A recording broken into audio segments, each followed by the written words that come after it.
యిర్మీయా గ్రంథము 9వ అధ్యాయము. నా జనులలో హతమైన వారిని గూర్చి నేను దివారాత్రము కన్నీరు విడిచినట్లు నా తల జలమయముగాను నా కన్ను కన్నీళ్ళ ఊటగాను ఉండునుగాక. నా జనులందరూ విచారులను ద్రోహుల సమూహమునై ఉన్నారు. ఆహాహా, అరణ్యములో బాటసారుల బస నాకు దొరికిన ఎంత మేలు! నేను నా జనులను విడిచి వారి యొద్ద నుండి తొలగిపోవదును. విండ్లను త్రొక్కి వంచునట్లు అబద్ధమాడుడికై వారు తమ నాలుకను వంచుదురు. దేశములో తమకున్న బలమును నమ్మకముగా ఉపయోగపరచరు. నన్ను ఎరుగక కీడు వెంట కీడు చేయించు ప్రవర్తించుచున్నారు. ఇదే యెహోవా వాక్కు. మీలో ప్రతివాడు తన పొరుగువాని విషయమై జాగ్రత్తగా ఉండవలెను. ఏ సహోదరునినైనను నమ్మకుడి. నిజముగా ప్రతి సహోదరుడును తంత్రగొట్టయి తన సహోదరుని కొంప ఉంచను. ప్రతి పొరుగువాడును కొండెములు చెప్పుటకై తిరుగులాడుచున్నాడు. సత్యము పలుకక ప్రతివాడును తన పొరుగువానిని వంచెను. అబద్ధములాడుట తమ నాలుకలకు అభ్యాసము చేసి ఉన్నారు. ఎదుటివాని తప్పులు పట్టవలనని ప్రయాసపడుదురు. నీ నివాస స్థలము కాపట్యము మధ్యనే ఉన్నది. వారు కపటులై నన్ను తెలుసుకొని నొల్లకున్నారు. ఇదే యెహోవా వాక్కు. కావున సైన్యములకు అధిపతియగు యెహోవా ఇలాగు సెలవిచ్చుచున్నాడు, ఆలకింపము. వారిని చొక్కము చేయునట్లుగా నేను వారిని కరగించుచున్నాను. నా జనులను బట్టి నేను మరేమి చేదను? వారి నాలుక ఘాతుక బాణము, అది కాపట్యము పలుకుచున్నది. ఒకడు మనస్సులో వంచనాభిప్రాయం ఉంచుకొని నోట తన పొరుగువానితో సమాధానముగా మాట్లాడను. నేను ఈ సంగతులను తెలుసుకొని వారిని శిక్షింపకపోదునా? ఇటు జనులకు నేను ప్రతిదండన చేయకుందునా? ఇదే యెహోవా వాక్కు. పర్వతముల విషయమై రోదనమును అంగలార్పును చేదును. అరణ్యములోని మేత స్థలములను బట్టి విలాపము చేదును. అవి పాడాయను. సంచారము చేయువాడెవడనూ లేడు. పశువుల అరుపులు వినబడవు. ఆకాశ పక్షులను జంతువులను పారిపోయి ఉన్నవి. అవి తొలగిపోయి ఉన్నవి. యెరూషలేమును పాడు దిబ్బలుగాను నక్కలకు చోటుగాను నేను చేయుచున్నాను. యూదా పట్టణములను నివాసులేని పాడు స్థలముగా చేయుచున్నాను. ఈ సంగతిని గ్రహింపగల జ్ఞాని ఎవడు? దానిని వాడు తెలియజేయునట్లు యెహోవా నోటి మాట ఎవనికి వచ్చును? ఎవడును సంచరింపకుండా ఆ దేశము ఎడారి వలె ఎలా కాలిపోయి పాడాయను? అందుకు యెహోవా ఇలాగు సెలవిచ్చుచున్నాడు, వారు నా మాట వినకయు దానిని అనుసరింపకయు నేను వారికి నియమించిన నా ధర్మశాస్త్రమును విసర్జించి తమ హృదయ మూర్ఖత చొప్పున జరిగించుటకై తమ పితరులు తమకు నేర్పినట్లు బయలుదేవతలను అనుసరించుచున్నారు. గనుకనే వారి దేశము పాడైపోయాను. సైన్యములకు అధిపతియు ఇశ్రాయేలు దేవుడు నగు యెహోవా ఇలాగు సెలవిచ్చుచున్నాడు, నేను ఈ ప్రజలకు చేదు కూరలు తినిపిత్తును, విష జలము త్రాగింతును. తామైనను తమ పితరులైనను ఎరుగని జనములలోనికి వారిని చెదరగొట్టుదును. వారిని నిర్మూలము చేయ వరకు వారి వెంబడి ఖడ్గమును పంపుదును. సైన్యములకు అధిపతియగు యెహోవా ఇలాగు సెలవిచ్చుచున్నాడు, ఆలోచింపుడి, రోదనము చేయు స్త్రీలను కనుగొనుడి, వారిని పిలువనంపుడి. తెలివిగల స్త్రీలను కనుగొనుడి, వారిని పిలువనంపుడి. మన కన్నులు కన్నీళ్లు విడిచినట్లుగాను మన కనురెప్పల నుండి నీళ్లు ఒలుకునట్లుగాను వారు త్వరపడి మనకు రోదన ధ్వని చేయవలెను. మనము వలసబోతిమే, సిగ్గునొందితిమే. వారు మన నివాసములను పడగొట్టగా మనము దేశము విడవవలసి వచ్చనే అని సియోనులో రోదన ధ్వని వినబడుచున్నది. స్త్రీలారా, యెహోవా మాట వినుడి. మీరు చెవియొగ్గి ఆయన నోటి మాట ఆలకించుడి. మీ కుమార్తెలకు రోదనము చేయ నేర్పుడి. ఒకరికొకరు అంగలార్పు విద్య నేర్పుడి. వీధులలో పసిపిల్లలు లేకుండాను రాజమార్గములలో యవనులు లేకుండాను వారిని నాశనము చేటుకై మరణము మన కిటికీలను ఎక్కుచున్నది, మన నగరులలో ప్రవేశించుచున్నది. యెహోవా వాక్కు ఇదే. నీవి మాట చెప్పుము. చేల మీద పెంట పడునట్లు, పంట కోయి వాని వెనుక పిడికిళ్ళు పడునట్లు ఎవడనూ సమకూర్చకుండా మనుషుల శవములు పడును. వాటిని కూర్చువాడెవడను లేకపోవును. యెహోవా ఇలాగూ సెలవిచ్చుచున్నాడు, జ్ఞాని తన జ్ఞానమును బట్టి, శూరుడు తన శౌర్యమును బట్టి అతిశయింపకూడదు. ఐశ్వర్యవంతుడు తన ఐశ్వర్యమును బట్టి అతిశయింపకూడదు. అతిశయించువాడు దేనిని బట్టి అతిశయింపవలెననగా, భూమి మీద కృప చూపుచు నీతి న్యాయములు జరిగించుచున్న యెహోవాను నేనే అని గ్రహించి నన్ను పరిశీలనగా తెలుసుకొనుటను బట్టియే అతిశయింపవలెను. అట్టి వాటిలో నేను ఆనందించువాడనని యెహోవా సెలవిచ్చుచున్నాడు.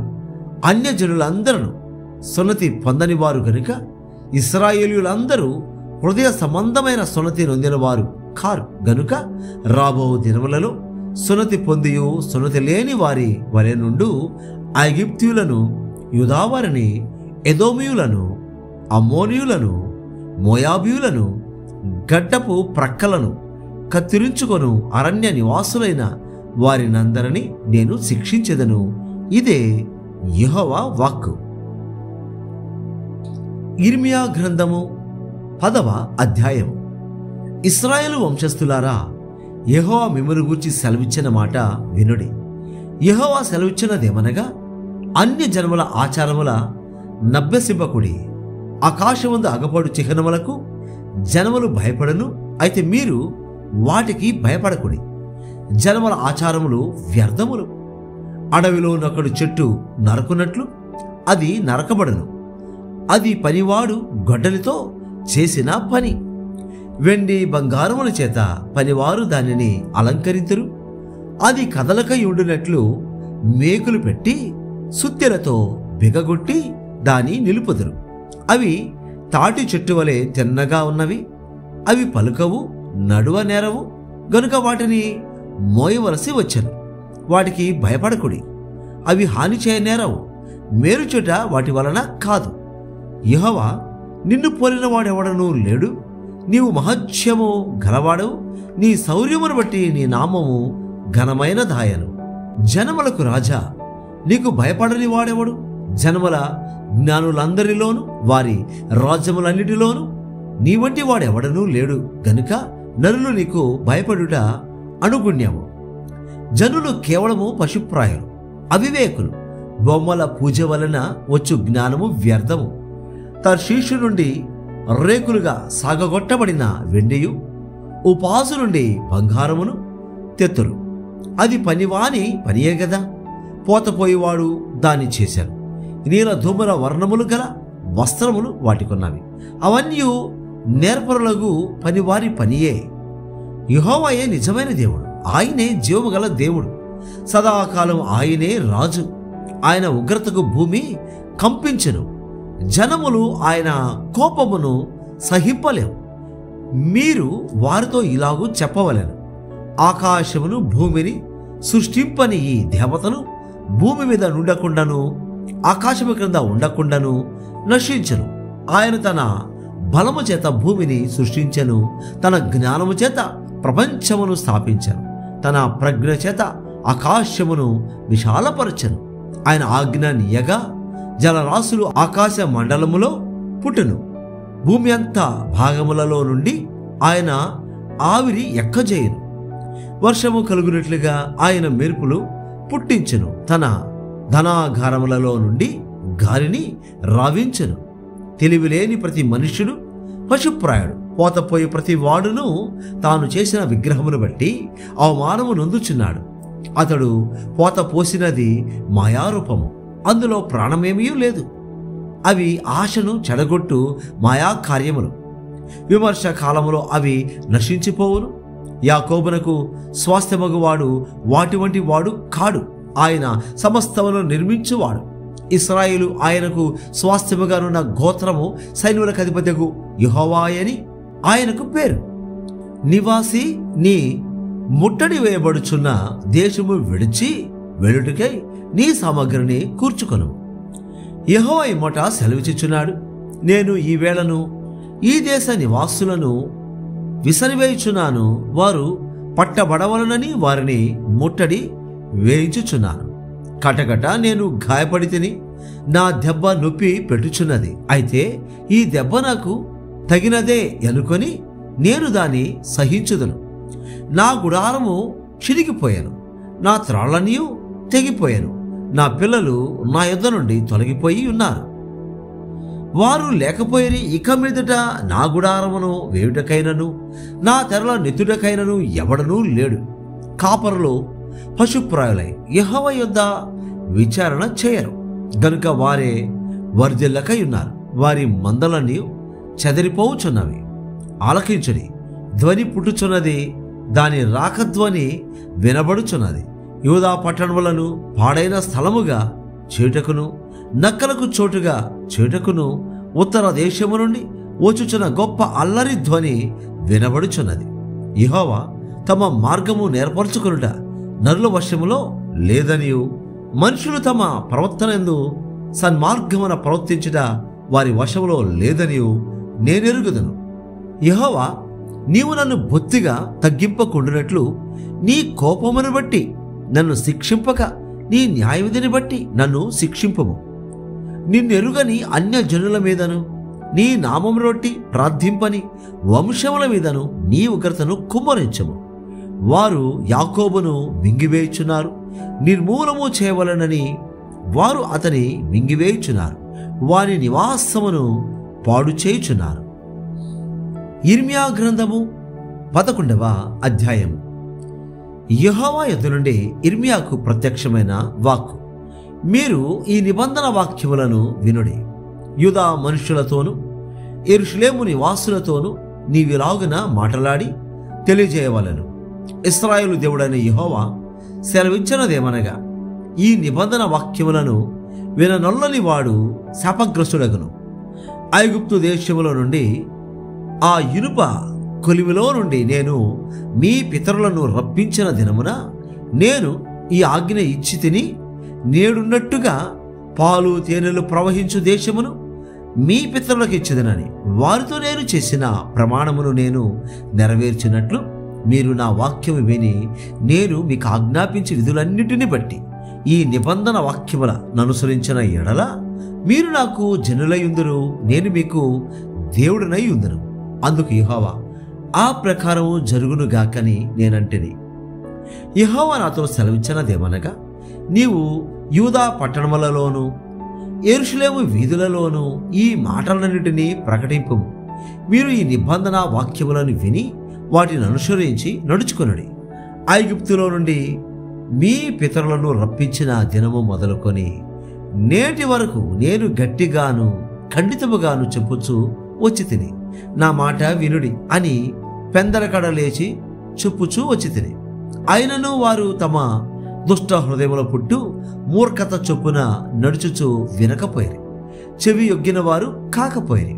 వారు అనుసరింపవలెనని నేను వారికి ఆజ్ఞాపించిన ఈ నిబంధన మాటలన్నిటిని అనుసరించి నడవలేదు గనుక నేను ఆ నిబంధనలోని వాటినన్నిటినీ వారి మీదకి రప్పించుచున్నాను. మరియు యెహోవా నాతో ఇలాగూ సెలవిచ్చెను, యూదా వారిలోను యెరూషలేము నివాసులలోను కుట్ర జరుగునట్లుగా కనబడుచున్నది. ఏదనగా వారు నా మాటలు విననొల్లకపోయినా తమ పితరుల దోష చర్యలను జరుప తిరిగి ఉన్నారు. మరియు వారు అన్య దేవతలను పూజించుటకై వాటిని అనుసరించుచు వారి పితరులతో నేను చేసిన నిబంధనను ఇశ్రాయేలు వంశస్థులను యూదా వంశస్థులను భంగము చేసి ఉన్నారు. కాబట్టి యెహోవా ఇలాగు సెలవిచ్చుచున్నాడు, తాము తప్పించుకొన జాలని కీడు వారి మీదకి రప్పింపబోచున్నాను. వారు నాకు మొరపెట్టినను నేను వారి మొరను వినకుందను. యూదా పట్టణస్థులను యెరూషలేము నివాసులను పోయి తాము దుపార్పణము చేయు దేవతలకు మొరపెట్టెదరు. గాని వారి ఆపత్కాలములో అవి వారిని ఏమాత్రమును రక్షింపజాలవు. యూదా, నీ పట్టణముల లెక్క చొప్పున నీకు దేవతలున్నవి కదా. యెరూషలేము నివాసులారా, బయలు దేవతకు ధూపము వేయవలెనని మీ వీధుల లెక్క చొప్పున లజ్జాకరమైన దాని పేరట బలిపీఠములను స్థాపించితిరి. కావున నీవు ఈ ప్రజల నిమిత్తము ప్రార్థన చేయకము. వారి నిమిత్తము మొరపెట్టకము, ప్రార్థన చేయకము. వారు తమ కీడుని బట్టి నాకు మొరపెట్టినప్పుడు నేను వినను. దుర్వ్యాపారము జరిగించిన నా ప్రియురాలికి నా మందిరముతో నిమిత్తమేమి? మృక్కుబళ్ళ చేతను ప్రశ్చిత మాంసము తినుట చేతను నీకు రావలసిన కీడు నీవు పోగొట్టుకుందువా? అలాగైతే నీవు ఉత్సహించదు. అది చక్కని ఫలములు గల పచ్చని ఒలివ చెట్టని యెహోవా నీకు పేరు పెట్టెను. గొప్ప తుఫాను ధ్వనితో దాని మీద మంట పెట్టగా దాని కొమ్మలు విరిగిపోవచ్చున్నవి. ఇశ్రాయేలు వంశస్థులను యూదా వంశస్థులను బయలులకు దుపార్పణము చేసి నాకు కోపము పుట్టించుట చేత తమంతట తామే చేసిన చెడుతనమును బట్టి మిమ్మును నాటిన సైన్యములకు అధిపతియగు యెహోవా మీకు కీడు చేయ నిర్ణయించుకొని ఉన్నాడు. దానిని యెహోవా నాకు తెలియజేయగా నేను గ్రహించి తిని ఆయన వారి క్రియలను నాకు కనుపరిచెను. అయితే నేను వదకు తేబడుచుండు సాధువైన గొర్రె పిల్లవలే ఉంటిని. మనము చెట్టును దాని ఫలమును నశింపజేయుదము రండి. వాని పేరు ఇకను జ్ఞాపకము చేయబడకపోవునట్లు బ్రతుకు వారిలో నుండకుండా వారిని నిర్మూలము చేయుదము రండని వారు నా మీద చేసిన దురాలోచనలను నేనెరుగక యుంటిని. నీతిని బట్టి తీర్పు తీర్చు జ్ఞానేంద్రియములను హృదయమును శోధించువాడు సైన్యములకు అధిపతియగు యెహోవాయే. యెహోవా నా వ్యాజ్య భారమును నీ మీదనే వేయించినాను. వారికి నీవు చేయు ప్రతి దండనను నన్ను చూడనివ్వు. కావున నీవు మా చేత చావకూడనట్లు యెహోవా నామమున ప్రవచింపకూడదని చెప్పు. అనాథోతు వారిని గూర్చి యెహోవా ఇట్లని సెలవిచ్చుచున్నాడు. సైన్యములకు అధిపతియగు యెహోవా వారిని గూర్చి సెలవిచ్చినదేమనగా, నేను వారిని శిక్షింపబోచున్నాను. వారి యవనులు ఖడ్గము చేత చంపబడెదరు. వారి కుమారులను కుమార్తెలను క్షామము వలన చచ్చెదరు. వారికి శేషమేమీ లేకపోవరు. నేను వారిని దర్శించు సంవత్సరమున అనాతోతు కీడును వారి మీదకి రప్పింతును.